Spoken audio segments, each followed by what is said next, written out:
what's up, everybody? How's it going? Travis and Susie here from the Wolf Hunters. We got a reaction video for you.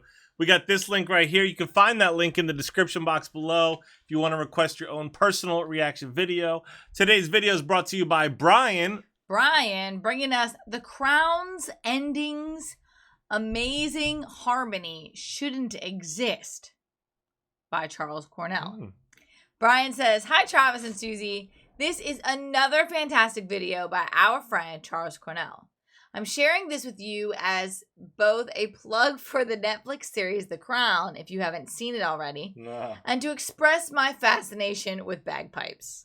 This really shouldn't be a spoiler to anybody, as pretty much everyone should know by now that there was a funeral for Queen Elizabeth II 2 years ago. What is it called? The Crown. I don't know. So The Crown is on my list. Oh, it is?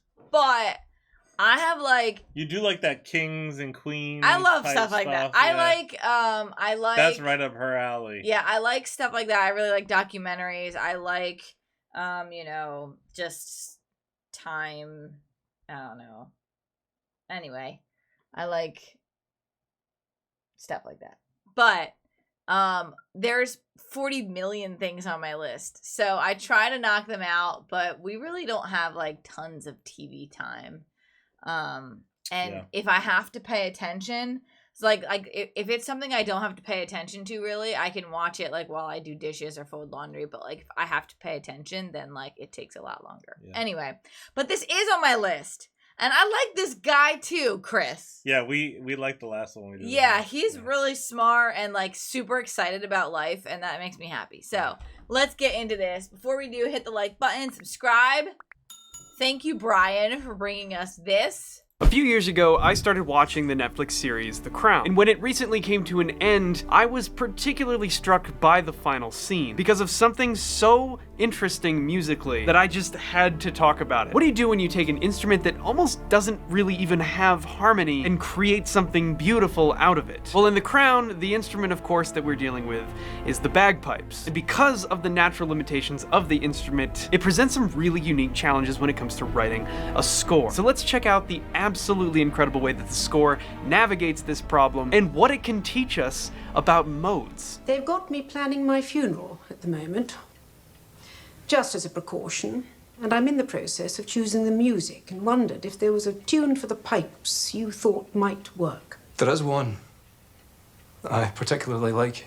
Sleep, dearie, sleep. This is the song that we're going to be dealing with. It's a centuries-old Scottish lullaby, and we're about to hear what it sounds like. Scottish.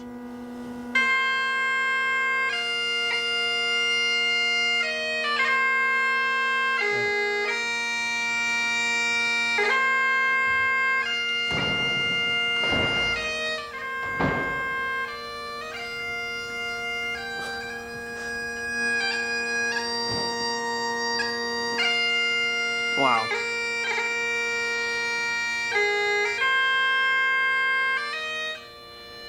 It is moving.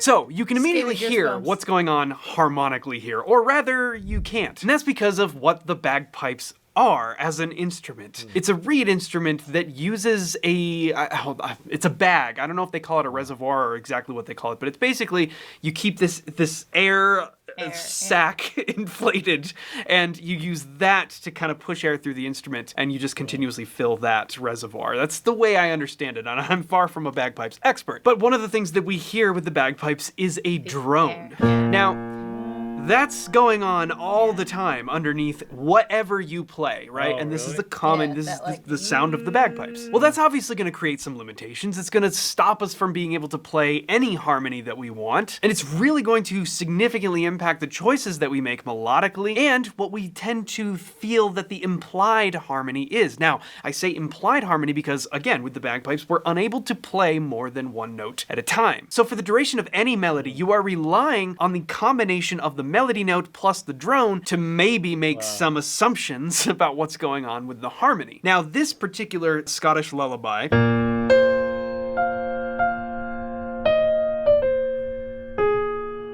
That's the classic sound. That is the sound of the bagpipes. And what is it exactly?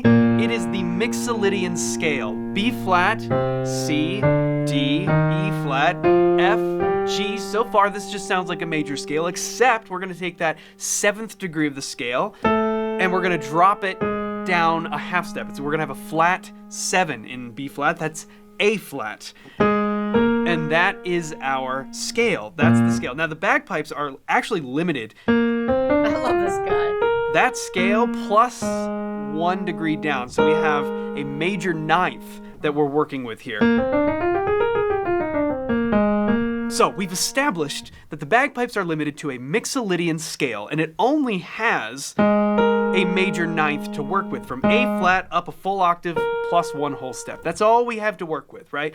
So the question is, how are we going to bring back that theme at the very, very end of the entire series to create what I think was an incredibly beautiful and powerful ending to this series? I don't know if spoilers are really relevant when it comes to this show, because it's not exactly an outcome that we don't know. But if you haven't seen the show yet and you want to see how they wrap the whole thing up, we're going to be looking at that now. So if you don't want to see that, then come watch this after you've watched that.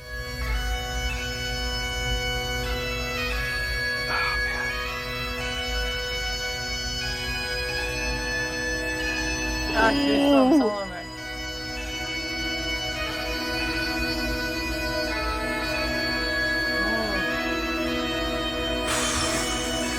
Okay, I gotta pause it. Wow, you hear all the this other is just so cool, and it's so simple. And all we're doing is we're taking advantage of our understanding of modes to figure out different things that we can do here to create harmony, to fill this out with the rest of the orchestra, with the rest of, you know, whatever sound palette we're using here to write this score. This, by the way, is the work of Martin Phipps. And if you didn't know this, by the way, the theme to The Crown, the title score, the actual opening theme, was written by none other than Hans Zimmer. But as far as I know, that was his only involvement with the show, and Martin Phipps did this incredible work. For some reason, I don't know why, maybe it's just for the sake of the rest of the orchestra and the rest of the score, but we've now shifted the bagpipes perfectly into B major, right? So now we're gonna look at our Mixolydian scale. It's gonna be B Mixolydian. There's our flat 7. And of course, with the bagpipes, we have the 1 whole step underneath, and that is our range that we get to work with. So, sleep, dearie, sleep. Now we're in B major, okay? So, what are we gonna do to give this thing a full score, a full orchestration? How do we get harmony out of something where all we have is a drone that is fixed? And then we have a melody that simply moves around the Mixolydian scale. That doesn't seem like it gives us a lot of options, but in fact it really, really does. And let's look at exactly how Martin Phipps did this. So at first we hear the melody. And when we go to our 3rd section, we introduce the major 3rd sneaks in here. Now, so far, that note works perfectly well because it's within our scale. It's within the notes that were allotted here, which, let's remind ourselves, the Mixolydian scale. These are the notes we have to work with. So this is all going to be a question of what can we do with those notes specifically to create beautiful harmonies. So the first thing we do is we bring in that flat 7 in the melody, and we kind of sneak that major 3rd in. There it is. And then, ooh, so now, it was subtle, it was there, but then we bring in the E as well. So now we're getting this sound. Now this sound I think is really, really cool, especially in this space, because we've kind of let this note play in the melody and moved on from it, but it's still in our ears, it's still there. This, of course, is just a B dominant chord, but what happens when we bring that E in? And then we start bringing in the remaining notes of our melody. Now we're starting to fill out this Mixolydian scale.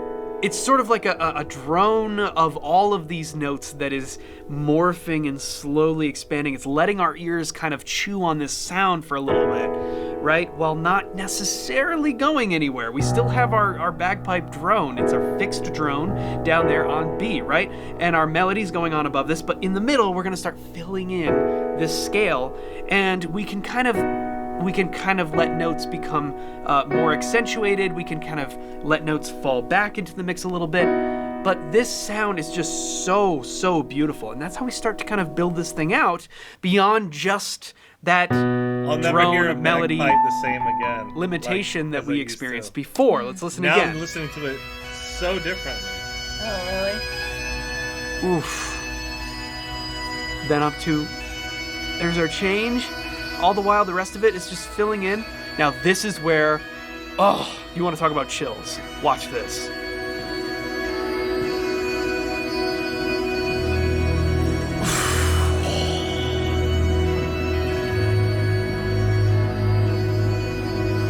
Okay, all right. This is unbelievable. The scene itself is, of course, so powerful because the Queen's funeral, they've set this up to look exactly as it did in real life. So if you made that connection right there where you saw, I mean, you want to talk about chills, right? How do we accentuate that musically? We already have this incredibly beautiful centuries-old Scottish lullaby playing, which was the music that she did choose for her actual funeral. But again, we're starting to fill this in. We're starting to do something different with it to expand upon the harmony that we're hearing. What's the first thing that we do?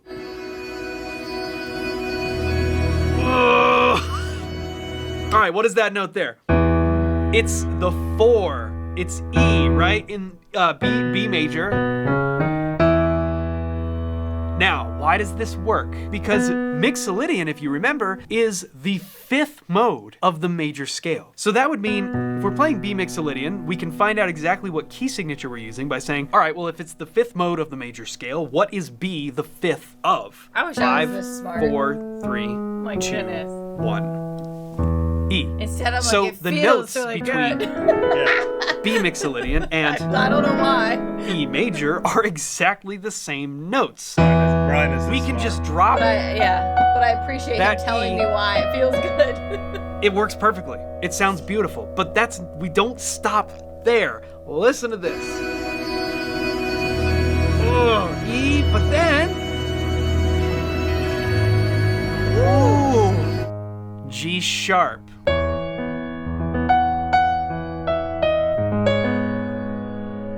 Check that out. G sharp, and this is gonna be minor, right? Because we don't have a C in this key at all. It's a B, so that means it's gonna be G sharp minor. Well, if we took the same exact notes from B Mixolydian, which is the same as E, and we dropped them onto G sharp, what does that give us? That gives us this sound, which, if you know what that sound is, let me know in the comments before I say it. Right there. What is that scale?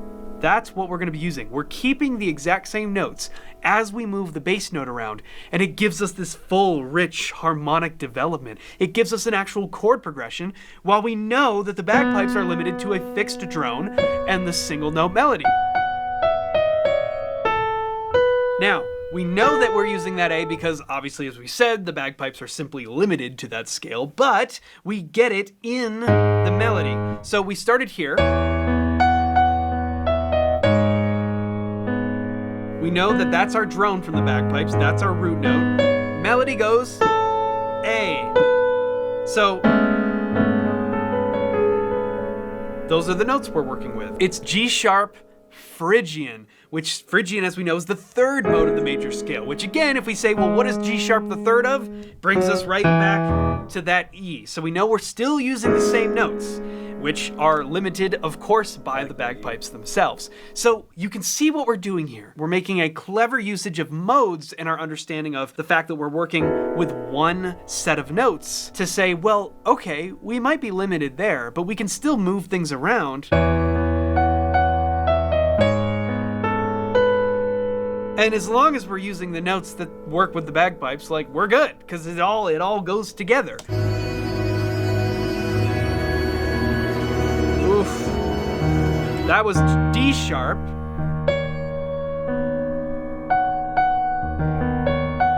And that's a powerful one too, because the melody, the drone, and the root note create a B add 9 chord, B major add 9. C sharp, back to E major. Oh, and that's such a cool sound too, because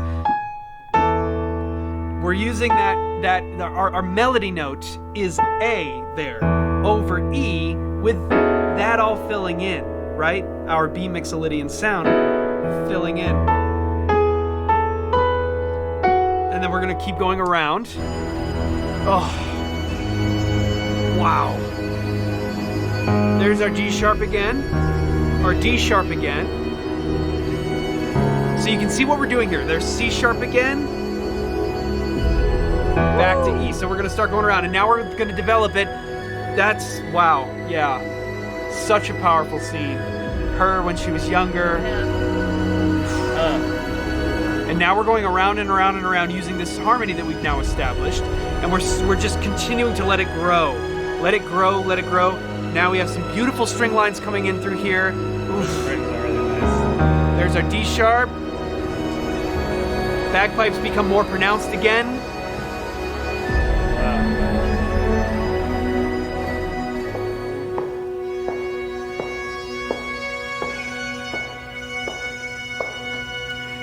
That's a really interesting line in the bagpipes right there. Now here's why. Did you hear that? Just a little pause. That sounded a little strange, didn't it? That sounded not like we typically expect the bagpipes to sound. Why?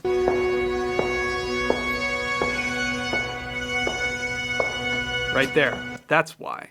The bagpipes don't have the ability to stop playing. This is part of the just the construction of the instrument. It's a really interesting limitation that we typically don't think of, because the vast majority of instruments that we play, well, you can just stop by picking your hands up or just stop blowing, right? But with the bagpipes, you can't. So there is no such thing as a rest in bagpipe music. Now, what we see at this moment through the remainder of the scene is astounding, because it is a static shot that goes on for, I believe, over a minute, well over a minute.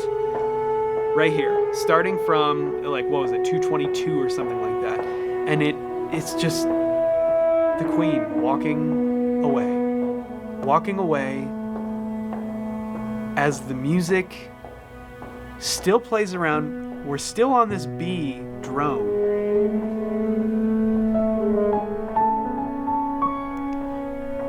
Still utilizing that B mixolydian scale.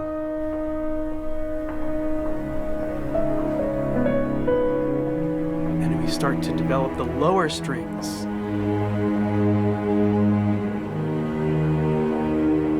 Now we're going to build up this minor sound.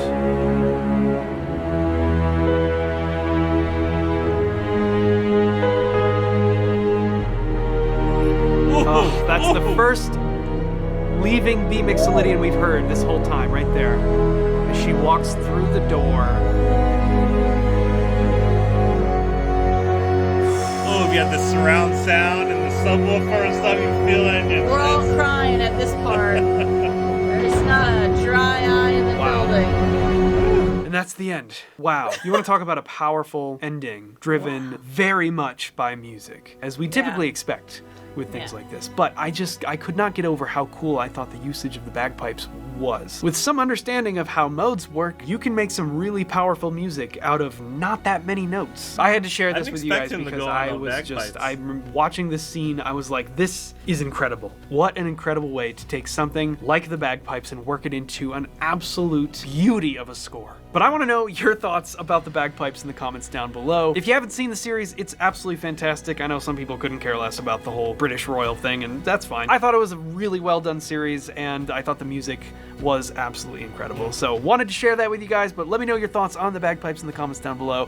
Thank you so much for watching this video, and we will see you in the next one. It must be a pretty serious series to have Hans Zimmer doing some. It's about the Queen. Oh my goodness, Wow. that was just gorgeous. That was. Oh my goodness. Brian, thank you so much for sharing that with us. Love these videos. I love the bagpipes. They make me feel like There is something really special I think about it. I don't know if it's because, you know, of my heritage. Well, but that's like it makes makes me feel connected Yes, to like yeah. my heritage which, you know, obviously I'm American, but you know, my I wonder if it makes everyone feel that. Yeah, my roots are like from Ireland and Scotland, so I feel, I don't know, drawn to it. But I don't know. I don't know if everyone feels that way, because I do think that like with other kinds of tribal musics, I also feel like a sense of connection when I hear music like that. So it could just be like that it does something to your spirit, but like the bagpipes is one of those instruments that I feel like is very moving. Yeah, there is probably an extra pull towards that for sure. Yeah. Thank you so much, guys. If you want to request your own personal reaction video, you can find that link in the description box below. Don't forget to like, subscribe, comment, stay tuned, stay positive. We love you guys. We'll see you next time. Bye. Bye.